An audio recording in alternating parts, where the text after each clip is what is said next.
Hello, and welcome to the Good News from the Corner podcast.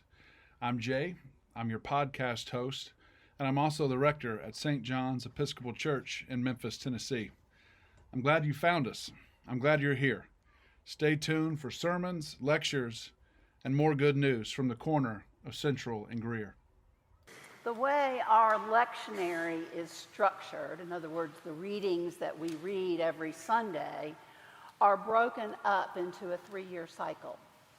So we have Matthew, we read Matthew during year A, we read Mark during B, we read Luke during C, and John is sprinkled among all 3 years.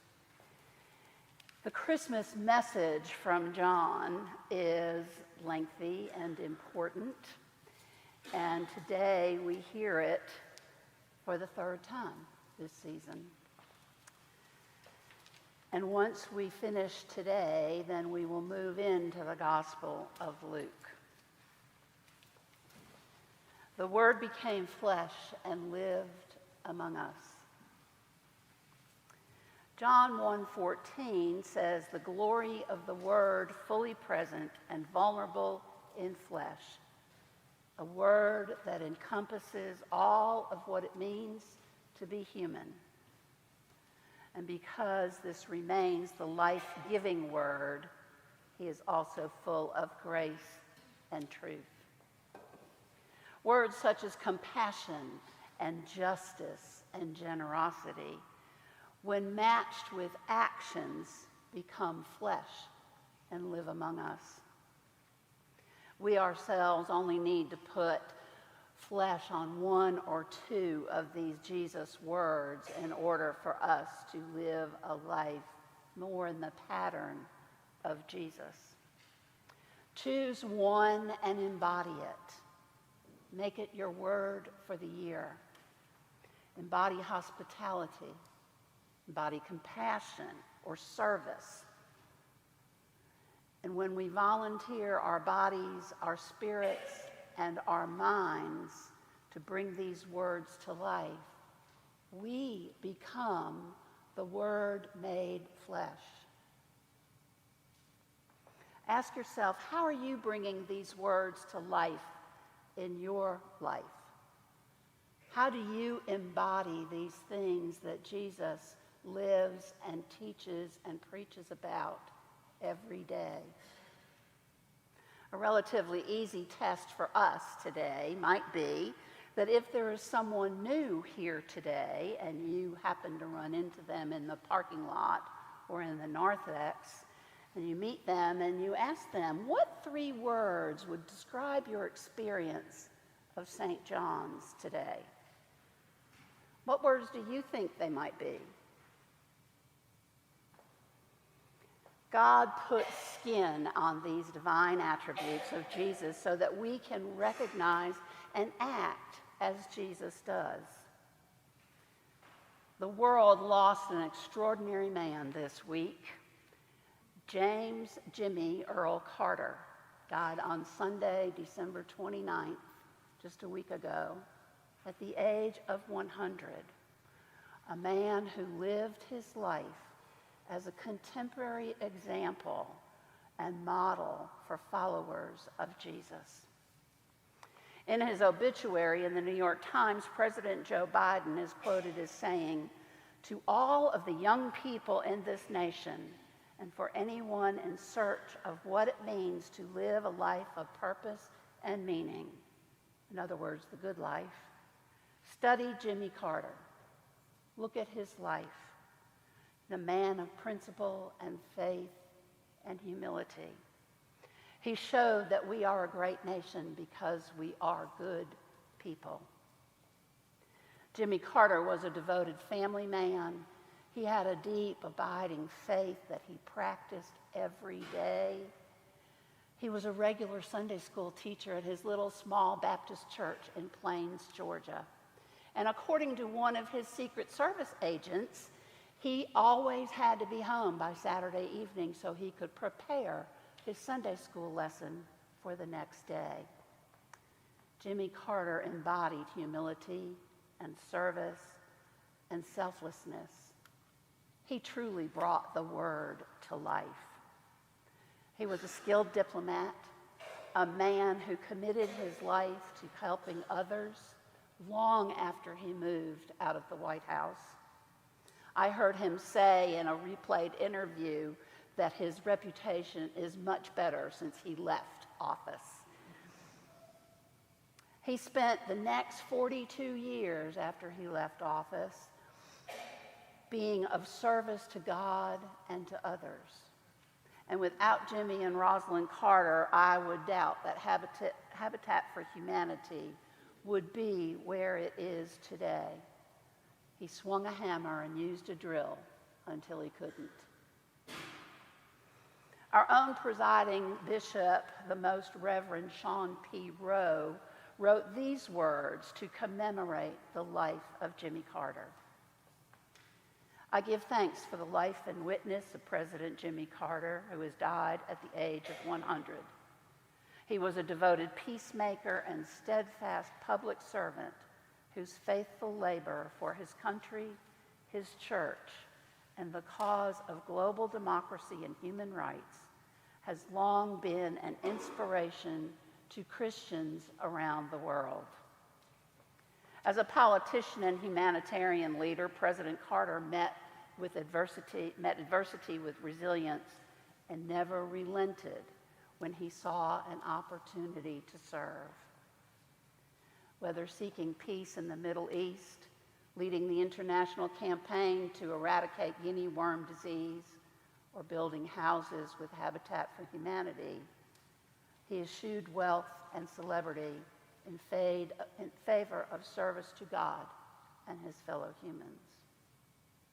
In 2002, he was awarded the Nobel Peace Prize for his decades of untiring effort to find peaceful solutions to international conflicts, to advance democracy and human rights, and to promote economic and social development. His legacy will live on through the Carter Center, which he founded with his beloved wife Rosalind, and which continues the selfless work they did throughout their lives.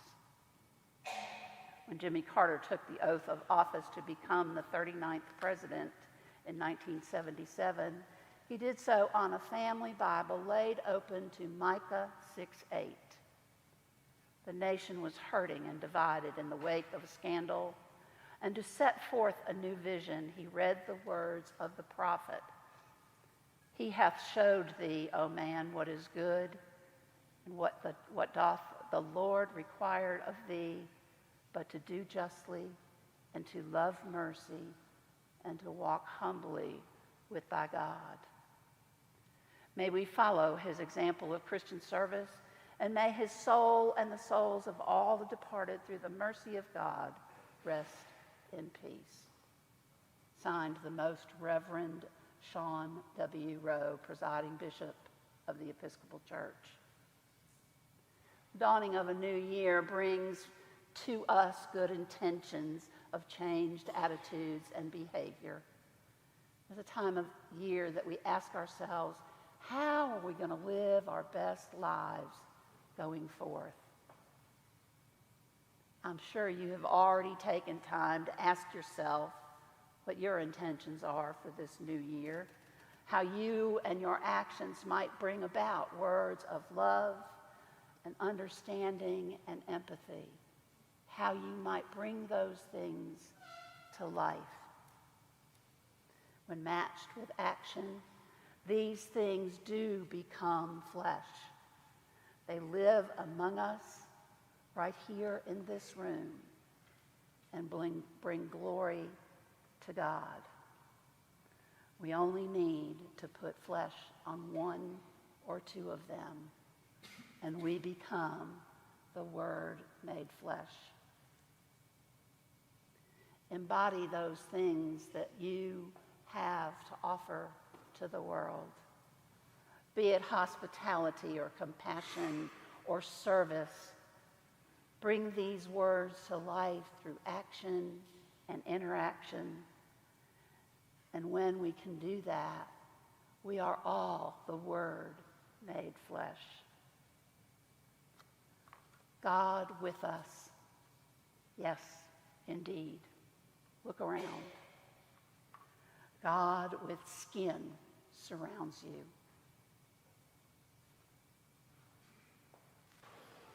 Good morning. Wonderful to see each of you here today. As always, I commend to your attention the announcements in the order of worship, and I would particularly commend to you today the Jim McGee speaker that is coming in just a couple weeks. On Saturday, January the 11th, and Sunday, January the 12th, Dr. Luke Timothy Johnson will be with us. I might have told some of you before, I'm a graduate of the Candler School of Theology, where Dr. Johnson taught for kind of the last big stop of his career, and I studied with Dr. Johnson for a year, a full year, in my second year of seminary. I have to tell you, the first time I got one of my papers back from Dr. Johnson, it did not have glowing remarks that you might expect of your rector. And Dr. Johnson told me, drill down further. There is a meaning in these texts, and your job as the scholar, and I would say as preacher, is to find that meaning and to deliver the good news to the faithful people within the hearing of your voice. Dr. Johnson was one of my favorite seminary professors. I don't know that I was one of his favorite students, but I have to tell you, anything that I have learned about the New Testament and how it continues to impact the way that we live as Christians, I am indebted to Dr. Johnson for his work. He's going to be with us in just a few weeks. If you go on the St. John's website, there's a header at the top. At the very first thing you will see is a link to the registration. He'll be with us Saturday from about 9 to 2 o'clock. We'll have lunch provided if you register, and he'll also be with us on Sunday as well. Please plan to come with us on Saturday and to spend some time with the great man and a great teacher. Also, I would commend to your attention, we are in the month of January, and we will have our annual parish meeting. That is also ahead. That will be Sunday, January the 19th. We will have the annual parish meeting here in the nave at 9:15, so come early and participate. If you've not been before, we talk about our budget, our finances. The rector, that's me, gives a report. You'll hear from the senior warden of the outgoing vestry class. Please note that will be at 9:15 on January the 19th. Notice the slate of nominees are included, and we will gather in just a few weeks to conduct that important meeting in the life of our parish. So come early. We always have coffee and donuts at 9:15, and that won't change on that day either.